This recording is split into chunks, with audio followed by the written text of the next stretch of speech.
Era um dia quente de verão em 1996.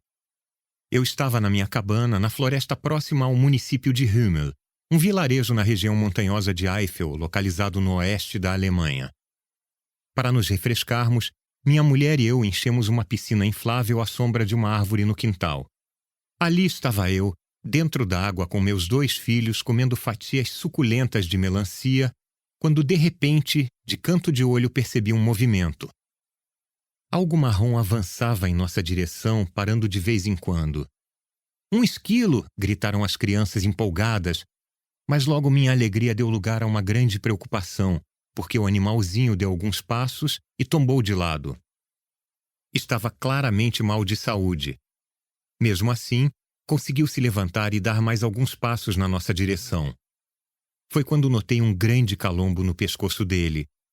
Tudo indicava que ele estava doente, talvez até com algo contagioso. De forma lenta e determinada, ele continuou sua marcha em direção à piscina. Quando eu estava afastando as crianças, a situação teve um desfecho comovente. O calombo era, na verdade, um filhote agarrado ao pescoço da mãe como se fosse uma gola peluda. Sob um calor escaldante e sendo estrangulada pelo filho, a mãe quase não conseguia respirar e só teve fôlego para dar mais alguns passos antes de tombar outra vez exausta e arquejante. As mães esquilos cuidam da prole com uma devoção abnegada. Em caso de perigo, carregam a cria no dorso até colocá-la em segurança. Isso as deixa exauridas, pois elas precisam transportar até 6 filhotes no pescoço, um após outro. Apesar de todo esse cuidado, a taxa de sobrevivência da espécie não é alta. Cerca de 80% dos filhotes não completam 1 ano de vida. Embora escapem da maioria dos inimigos durante o dia, a morte ataca à noite, durante o sono. É quando as martas, mamíferos carnívoros comuns no hemisfério norte, sobem os galhos sorrateiramente e interrompem o sono do esquilo de surpresa. À luz do dia, o perigo são os falcões que se lançam num voo intrépido entre as árvores à procura de uma refeição saborosa. Quando avistam um esquilo, tem início uma espiral de medo. Espiral no sentido literal, pois o esquilo tenta escapar dando voltas no tronco para se esconder da ave. O falcão persegue a presa fazendo curvas fechadas em torno do tronco. Num piscar de olhos, o esquilo se protege do outro lado. O pássaro vai atrás.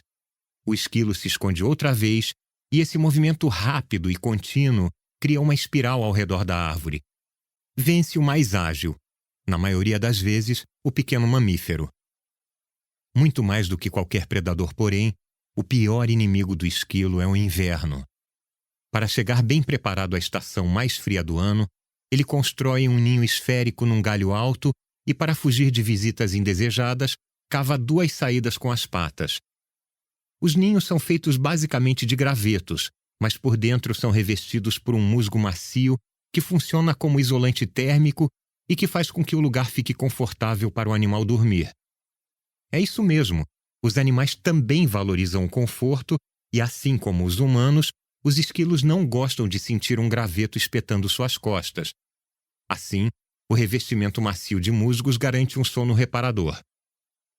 Da janela do meu escritório, a todo momento vejo esquilos arrancarem musgo do chão e subirem às árvores, e no outono, quando os frutos do carvalho e da faia caem das árvores, os animaizinhos recolhem seu alimento altamente nutritivo, carregam-no por alguns metros e o escondem no solo, reunindo provisões para o inverno.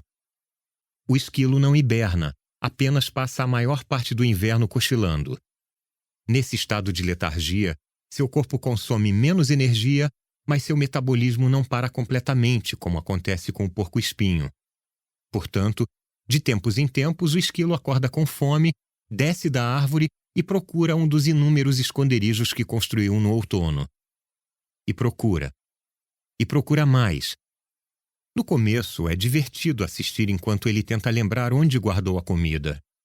Ele cava um pouco aqui, remexe a terra ali e de vez em quando se senta no chão com as costas eretas, como se estivesse fazendo uma pausa para pensar. Mas não adianta. O problema é que a paisagem já mudou bastante desde o outono.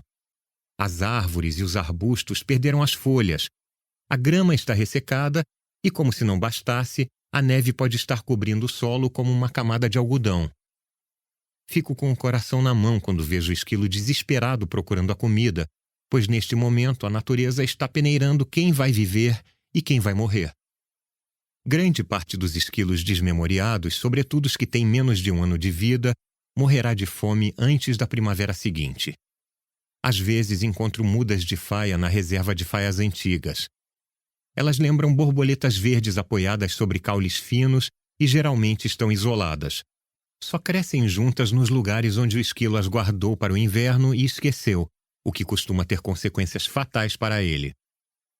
Considero o esquilo um excelente exemplo de como categorizamos os animais. Ele tem olhinhos escuros cativantes, um lindo e macio pelo castanho e não representa ameaça para o ser humano. Também pode-se dizer que o esquilo ajuda a estabelecer novas florestas, pois na primavera nascem brotos de árvores das provisões de alimento que ele esqueceu espalhadas pelo solo no outono. Resumindo, esse roedor merece nossa simpatia. Por outro lado, evitamos pensar em seu alimento favorito: passarinhos. Durante a primavera, vejo esses mesmos esquilos escalarem o tronco dos pinheiros antigos que margeiam a estrada para a reserva florestal. Logo em seguida, tem início um grande alvoroço nos ninhos de tordos. A ave, que é parente do sabiá, começa a voar desesperada entre as árvores, chiureando para expulsar o invasor.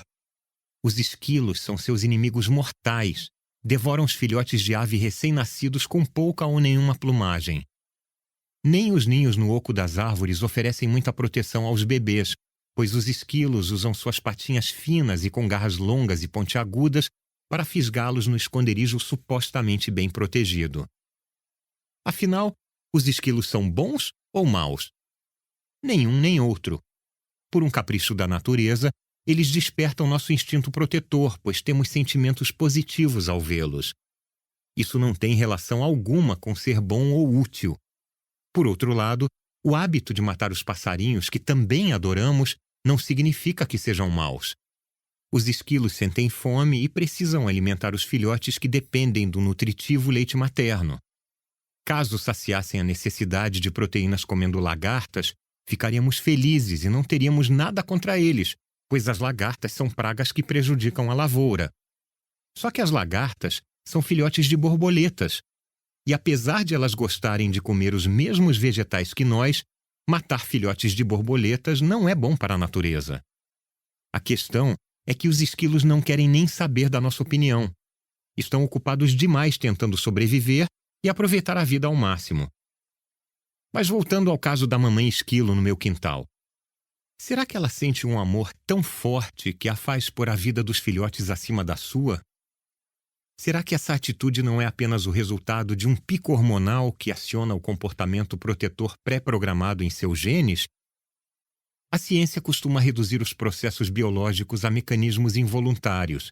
Então, antes de pintarmos um retrato tão frio dos esquilos e de outros animais, vamos analisar o amor materno da espécie humana. O que acontece no corpo da mãe quando ela segura o filho recém-nascido nos braços? Será que o amor materno é um sentimento inato? A resposta da ciência é sim e não. O amor em si não é inato, mas as condições para desenvolvê-lo são. Pouco antes do parto, o corpo da mulher libera na corrente sanguínea a oxitocina, hormônio que a estimula a desenvolver um forte elo com o filho. O corpo também libera grande quantidade de endorfina, que reduz a ansiedade da mãe e a dor do parto. Esse coquetel hormonal permanece no sangue após o parto, garantindo que o bebê seja recebido por uma mãe totalmente relaxada e satisfeita. A amamentação estimula ainda mais a produção de oxitocina, o que fortalece o vínculo entre mãe e filho.